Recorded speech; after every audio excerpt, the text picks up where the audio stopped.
दुष्यंत भाऊसाहेब बनकर, मी Riyansh private limited कंपनीच्या माध्यमातून हरघर आयुर्वेद हरघर रोजगार विषमुक्त भारत अभियानामध्ये काम करत आहोत. तर आम्ही तळेचीवाडी या ठिकाणी तुकाराम कोकणे सर यांच्या घरी आलो होतो. तर गणेश तळपे सर यांच्या माध्यमातून आम्ही त्यांना प्रोडक्ट दिलं होतं. तर प्रोडक्ट देण्याच्या आधी आपलं रियांश ज्यूस देण्याच्या आधी त्यांना नक्की काय होतं आणि रियांश ज्यूस घेतल्यानंतर त्यांना किती वार रिझल्ट आलाय ते आपण त्याचे तोंडून ऐकूया. तर आपल्यासोबत बाबा आहेत होना कोकणे. तर ज्यावेळेस आम्ही त्याला अमृत ज्यूस दिलं होतं तर बाबा तुम्हाला काय आजार झाला होता? ते पारणीसारखं होतं ना, पेरणीसारखं. पॅरलेस सारखं होतं. हा. ज्यावेळेस तुम्ही घेतलं त्यावेळेस पहिल्यांदा गुडघं दुखत होतं. एक गुडघं दुखायला आलं, दुखत गेलं मी त्याच्या उपाय चांगला झालं मग. बस ज्यूस घेतल्यानंतर तुम्ही चालायला लागले का हा, व्यवस्थित? व्यवस्थित. आता जेवण बिवण एकदम व्यवस्थित जाते. जाते सगळं. तुम्ही डॉक्टरकडे गेलता का मग तेव्हापासून परत? नाही गेलं. नाही गेले ना. बघा मित्रांनो, त्यांचे चिरंजीव ते देखील आपल्यासोबत आहेत. खरं तर त्यांचे चिरंजीवनेच आम्हाला इथं बोलवलं होतं.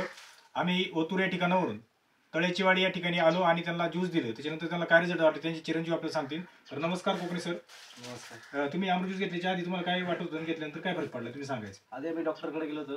डॉक्टरकडे आता बाबा फरकच पडला होता. बाबा जागेवरतीच होते. ते दुसऱ्याने उठवायला लागायचं बाबाला. आणि अमृत ज्यूस घेतल्यापासून स्वतः उठायला लागले. 3 बॉटल संपले ते. 3 बॉटल नंतर त्यांनी जे फरक जाणवते ते सुटू लागले. बरं, मग तुम्ही आता काय सल्ला देशाल बाबांना? जसं आज तुमच्या आजारात जसं घरामध्ये आजार पण दूर झाले, म्हणजे ज्यावेळी बाबा जागेवर होते त्यांचं सगळं जे काही दैनंदिन विधी आहेत ते तुम्हाला करायला लागायच्या. आज बाबा स्वतःच्या हाताने उठतायत, स्वतः काम करतायत, स्वतः फिरतायत. तर याच्यावर तुमच्या घरात समाधान आहेत का? आहे. लोकांना काय सल्ला देशाल तुम्ही? लोकांना सांगू का अजून अमृत ज्यूस घ्या, जेव्हा कारण दवाखान्यात जागा खर्च करण्यापेक्षा आपण बचत यायचं. Okay okay.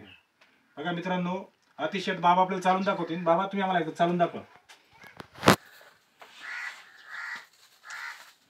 बघा मित्रांनो, ज्या व्यक्तीला चालता देखील येत नव्हतं तो माणूस आज बिना कसला आधार घेता व्यवस्थितरित्या चालतायत, आपल्या संग बोलतायत. आणि शिवाय ज्यावेळेस आम्ही त्याला अमृत ज्यूस दिलं होतं त्यावेळेस त्यांना वॉकरचा आधार घेऊन उठायला लागायचं किंवा मुलगा त्यांना उठवायचा आणि चालवायला लावायचा. परंतु आज कुठलाही आधार न घेता बाबा आपल्याला चालून दाखवतायत. तर मी एकच सांगेल, बाबांच्या आलेल्या अनुभवातून प्रत्येकाने रियांश ज्यूस घ्या आणि आपलं आयुष्य निरोगी बनवा.